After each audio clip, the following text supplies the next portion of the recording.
काव्य के अंदर अलंकार का प्रयोग क्यों किया जाता है, ये सबको पता है।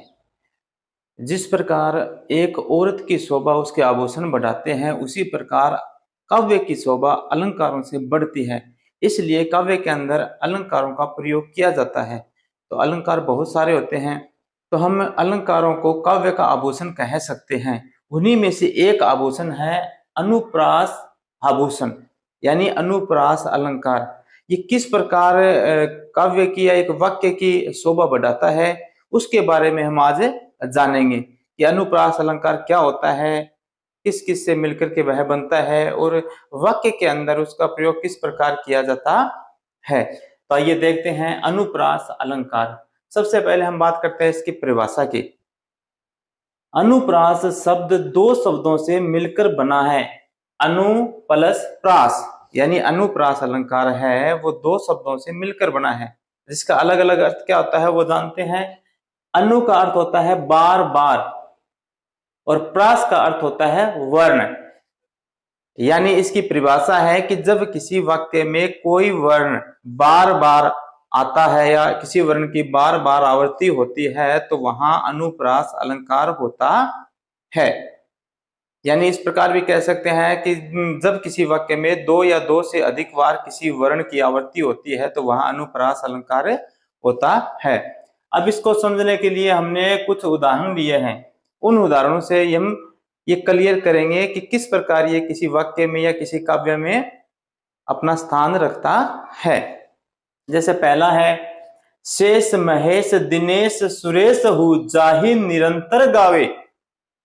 यहां स वर्ण की बार बार आवृत्ति हुई है, यानी दो या दो से अधिक बार आवृत्ति हुई है एक ही वाक्य में, तो हम यहां अनुप्रास अलंकार होगा। उसी प्रकार दूसरा वाक्य देखते हैं, संसार की समर स्थली में धीरता धारण करो। यहां भी स वर्ण है वो बार बार आया है, तो इसलिए यहां कौन सा अलंकार है, अनुप्रास अलंकार। तीसरा वाक्य है, रघुपति राघव राजा राम। यहां र की आवृत्ति चारों शब्दों में हुई है, तो इसी से सिद्ध होता है कि यहां अनुप्रास अलंकार है।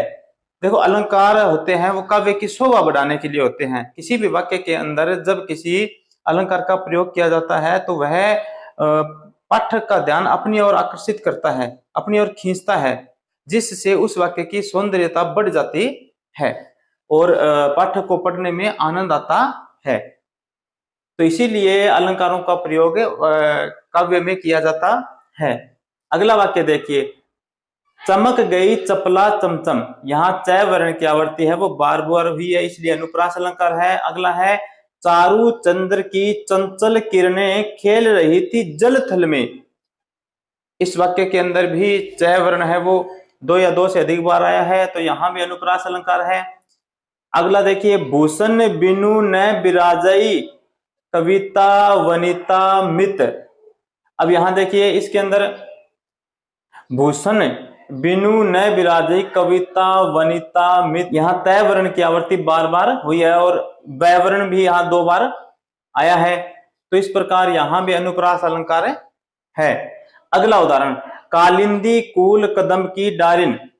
कालिंदी कूल कदम की डारिन, इस वाक्य के अंदर क वर्ण है वो दो या दो से अधिक बार आया है और इस प्रकार अनुप्रास अलंकार है वो काव्य के अंदर अपना एक अलग स्थान रखता है, जिससे काव्य की सौंदर्यता बढ़ती है, पाठक को उस काव्य को पढ़ने में आनंद आता है। इसीलिए अलंकार को काव्य का आभूषण कहा गया है।